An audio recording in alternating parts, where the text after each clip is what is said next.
বিসমিল্লাহির রহমানির রাহিম। সুপ্রিয় দর্শক শ্রোতা, আসসালামু আলাইকুম।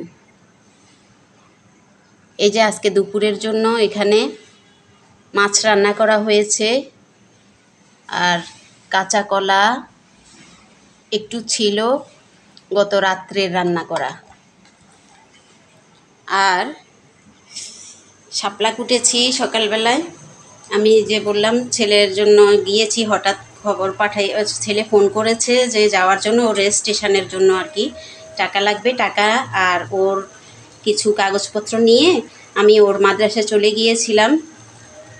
আর মেয়েকে বলেছিলাম আর কি শাপলাগুলো অর্ধেক কেটে রেখে গিয়েছি, বাকি অর্ধেক মেয়ে কেটেছে। মেয়ের আজকে ভার্সিটি ছিল না।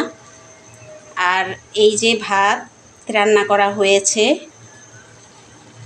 আমি বড্ড টেনশনে ছিলাম, ভাত ঠিক টাইমে ভাত রেডি করা হবে না, আমি যেহেতু চলে গিয়েছি। তাছাড়া বৃষ্টি আসার সময় বৃষ্টিতে আটকা পড়েছিলাম। আমার শাপলা ভাজিটা আমার লক্ষ্মী মেয়েটা বসিয়েছে। এই যে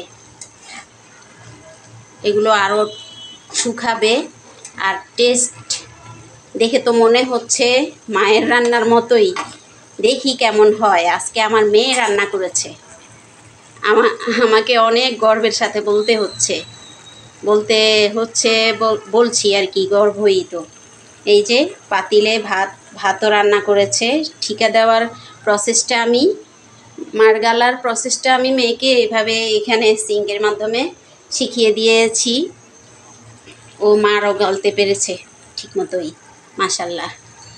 আর ভাজি বসিয়েছে, মাছটা ও রান্না করেছে। মাছের কালারটা তো দেখিয়ে দিলাম প্রথমবারেই।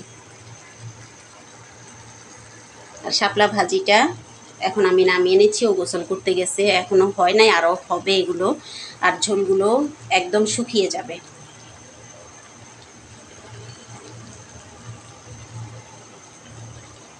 আর এই পাশে আমার জন্য বরবটিও কেটে রেখেছে, এগুলো পরে আমি রান্না করে নেব। আপাতত মাছ, তারপরে শাপলা ভাজি, সাদা ভাত, এগুলো দিয়ে আজকে আমাদের দুপুরের খাবার হবে আর কি। দুপুরের জন্য এই আয়োজন আমাদের। দর্শক শ্রোতা সবাই ভালো থাকবেন, আমাদের জন্য দোয়া করবেন। আপনারা সবাই খুব ভালো থাকবেন। আর আমার ভিডিওটা দেখে লাইক কমেন্ট শেয়ার করবেন। নতুন বন্ধু হলে প্লিজ সাবস্ক্রাইব করে আমাকে পাশে রাখবেন। তো সবাই ভালো থাকেন। আল্লাহ হাফেজ।